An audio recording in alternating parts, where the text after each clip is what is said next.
ग्रामीण भागातील विद्यार्थ्यांना गुणवत्तापूर्ण शिक्षण देणारे विद्यादीप इंग्लिश मीडियम स्कूल व junior college Belanki.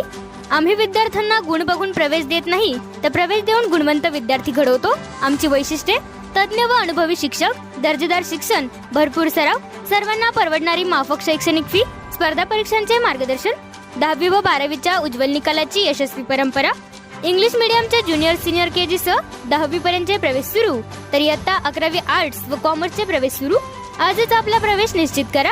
Vidyadeep English medium school व ज्युनियर कॉलेज बेळंकी, तालुका मिरज, जिल्हा सांगली। प्रत्येक बातमीतील घटनेच्या वास्तविकतेची तुलना थेट पाहत रहा सांगली अपडेट। मिरज तालुक्यातील खटाव येथे सुरेश भाऊ खाडे व माजी खासदार संजय काका पाटील यांनी दिलेल्या भरमसाठ निधीमुळेच मोठे मताधिक्य मिळाल्याचे खटावचे सरपंच रावसाहेब बेडगे यांनी सांगितले। गावामध्ये कोट्यवधी रुपयांची विकास कामे झाली आहेत। यामध्ये सोमेश्वर मंदिराला 2 कोटी रुपये मिळाले असून पुन्हा आता नव्याने 3 कोटींचे काम प्रस्तावित आहे। 95 लाख रुपयांचे टेंडर झालेला संतोषवाडी खटाव रस्ता काही दिवसात सुरू होईल। त्याचप्रमाणे मिरज पूर्व भागातील तीर्थक्षेत्र ब वर्गात समाविष्ट असणारे सोमेश्वर मंदिर हे एकमेव मंदिर ठरले आहे व पोट कालव्याची कामे सुरू आहेत। केम्पवड रस्ता, मंगसुळी रस्ता ही 8 ते 9 कोटी रुपयांची कामे पुढील कालावधीत पूर्ण होतील, तर 40 लाख रुपयांचे ग्रामपंचायत इमारतीचे काम आमदार फंडातून सुरू असून सरकारी रुग्णालयालाही 1 कोटी रुपयांचा निधी मिळाला आहे। तर जेजेपी मधून 14 कोटी रुपयांची जॅकवेल पाण्याची टाकी पाईपलाईन हे काम सुरू आहे। हे काम अंतिम टप्प्यात आले असून लिंगानूर तलावात जॅकवेलचे मोठे काम अंतिम टप्प्यात आले आहे। माजी खासदार संजय काका पाटील व पालकमंत्री सुरेश भाऊ खाडे यांच्या मार्गदर्शनाखाली हे मोठे काम खटावसाठी पूर्ण होत आहे। यानंतर गावाला स्वच्छ व मुबलक पाणी मिळणार असून कोट्यवधी रुपयांची विकास कामे केल्यामुळे खटावातून लोकसभेत 372 मतांचे मताधिक्य संजय काका पाटील यांना मिळाल्याचे रावसाहेब बेडगे यांनी सांगितले।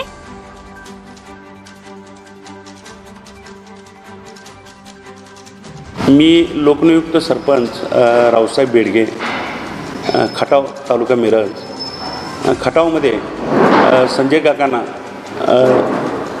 लोकांनी प्रचंड मताधिक्य दिले। संजय काकाचं काम, त्यानंतर सुरेश भाऊनं कोट्यवधी रुपयाचे निधी गावाला दिले, त्यामुळे खटाव गावातून संजय काका पाटलांना मोठ्या मताधिक्य मिळाले। भाऊनी गावच्या विकासासाठी कोट्यवधी रुपयाचा निधी दिलेला आहे, त्यामुळं लोकसभेच्या निवडणुकीत मताधिक्य संजय काकांना खटावातून मिळाले।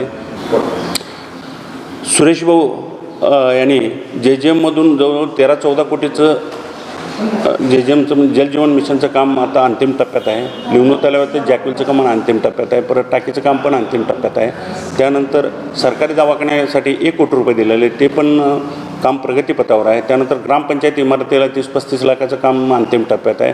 तालुक्यात सर्वात मोठं ग्रामपंचायत आपलं खटावर साकारत आहे। त्यानंतर केम्पवड रस्त्याला मुख्यमंत्री सडकमध्ये अंतिम टप्प्यात आहे, म्हणजे प्रस्तावित आहे, ते पण 10-15 दिवसात त्याला पण मंजुरी मिळेल। त्यानंतर मंगसुळी रस्ता पण प्रस्तावित आहे, ते पण एक 10-15 दिवसात त्याला पण अंतिम मंजुरी मिळेल। त्यानंतर आरग रस्ता जे आहे का नाही, खटाव आरग रस्ता हे अंतिम टप्प्यात आहे, ते पण एकदम दर्जेदार काम चालू आहे। त्यानंतर गावातले जे पाईपलाईनचे बंदिस्त पाईपलाईनचे शेतीसाठी पाण्याचं आहे, ते पण अंतिम टप्प्यात आहे। त्यानंतर JJM-चं पण पाईपलाईन पूर्ण गावातले संपलेलं आहे। त्यानंतर खटाव संतोषवाडी रस्ता 1 कोटीचं, ते पण आता 2-4 दिवसात काम चालू होईल।